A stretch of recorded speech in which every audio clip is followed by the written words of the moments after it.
update ko po kayo kanina dun sa nangyari sa amin dito sa Doha. Nagawa na po ng paraan ng Qatar na rebook kami sa another flight. So nabigyan na po ako ng boarding pass. In the meantime, ano po dito, alas 4 naman ng araw. So ang aking flight is 7:40. So mag-open ang gate ng around 6:30 or 7. Patala ako doon at going back to Medina. So maraming salamat nga pala sa babaeng tumulong sa akin na empleyado ng Qatar. Isa po siyang Pilipina at pinakomodate niya yung aking old boarding pass at pinilitan niya ng bago. So for the meantime, okay na po. Sana wala na agad yung mangyari. Yun nga lang, ito nang masasabi ko. I used to love Philippine Airlines. I used to admire them way back. 2000, 2005, 2007. Pag bumabiyahe ako, even papuntang Singapore, Philippine Airlines lang kinukuha ko.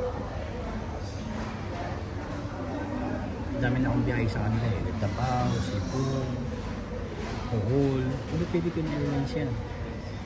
Bihirang-bihira ako kumuha ng Cebu Pacific kasi may mga bad experience ako sa Cebu Pacific noon. Pag lumalanding, masyadong makalog yung aeroplano. Pero disappointed lang talaga ako. Alam ko, sorry alam ko sumagot kayo. Sa next vlog pag-usapan natin yung sagot ninyo. Salamat sinagot ninyo yung complaint ko, yung rant ko. Pero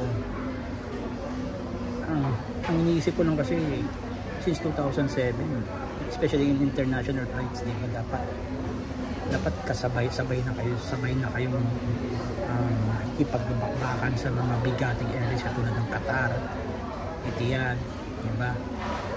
Or even Oman Air. Oman Air nga, di ko kilala yan, pero ang ganda ng aeroplano nila. Ang ganda ng entertainment system nila. May nakapagsabi sa akin na way back 2017 ang ginagawa pa, kasi dati may direct flight ang Philippine Airlines going to the Philippines from London to the Philippines. Pero dahil wala pa silang entertainment system noon, nagbibigay sila ng iPad. So okay na yun walang problema yun. So pwede ka manood through the iPad. Pero this flight, wala ni kahit isa. Plus meron din silang parang link na pwede mong pindutin from your phone, doon ka manonood. Hindi din gumagana. I was really disappointed with Philippine Airlines. Pero mahal na mahal ko kayo dati. Gusto ko kayo. Proud na proud ako sa inyo noon. I hope may marami pang time na room for adjustment, for improvement. Maganda siguro palitan ng aeroplano nyo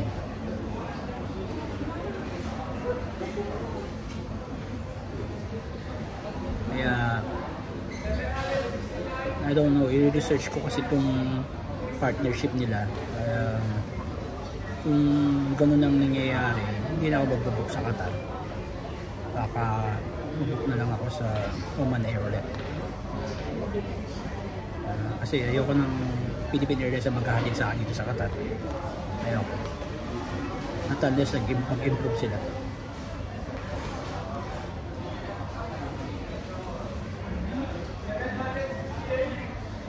Saka yung sumasagot kanina na sinisisi ko daw siya. Hindi kita sinisisi, Brad. Ginasabi ko lang sa'yo. Low-tech nga Hindi na ngayon uso ang low-tech sa labanan ng aeroplano, ng airlines. Aganda ng aeroplano ngayon. Kung sino ang pinakamagandang aeroplano, sino ang pinakamaayos na aeroplano, yun ang sinasakyan. Kaya nga yung mga Middle East na airlines, kaganda nila, di ba? Ang gaganda ng mga aeroplano nila. mga services silang kaganda. Pero don't get me wrong, kanina yung services ng Philippine Airlines okay naman.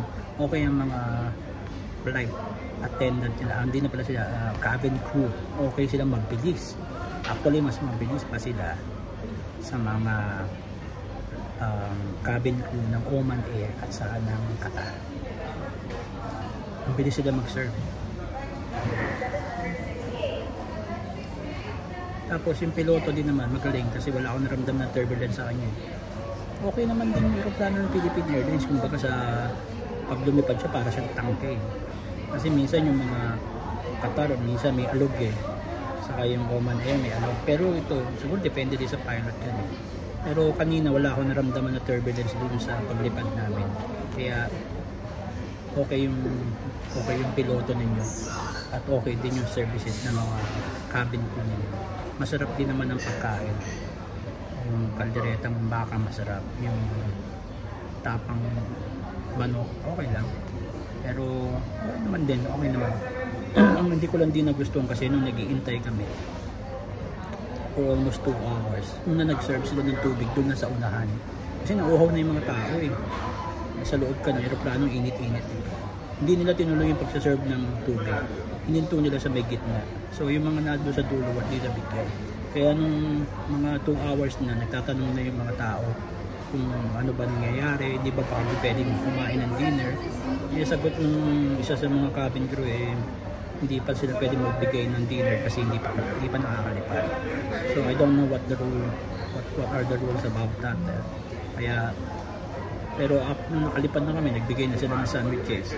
And after 30 minutes or 1 hour, nagbigay na sila ng dinner. Pero that was around 10 o'clock na, 10:30. So hindi na dinner yun, actually pa-midnight snack na nga yun, diba? Kaya yun lang masasabi ko. Sana maibalik ng Philippine Airlines yung kanilang glory way back there. At kung mababalik nila yun, sila pa rin ang pipiliin ko. Actually, nagpunta nga sila, nung naglagay nga sila ng flight sa London ko ito Manila. Gusto ko nga sana mag-book ng flight sa kanila. Kasi nga bilib ako sa kanila. Bilib ako sa Philippine Airlines. Pero sorry, disappointed ko. Pero thank you na hatid nyo ako ng buhay. At alam ko naman, gaya nga nasagot ninyo doon sa importante yung safety ng mga tao. Kaintindihan ko yun. Pero ang tanong ko lang, di ba mini-maintain nyo yung plano nyo? So bago nyo ilipad yan, alam nyo na kagad kung anong sakit niyan, di ba?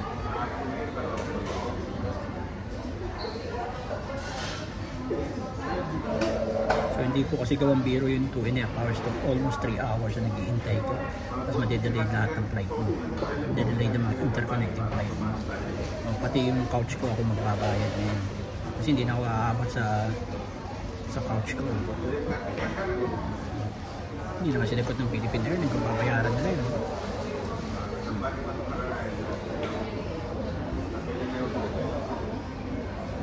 Okay po.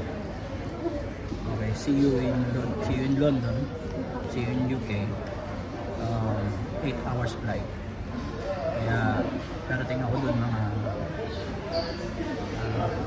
alas 12 ng tanghali. Okay. Susunod po for the way it goes.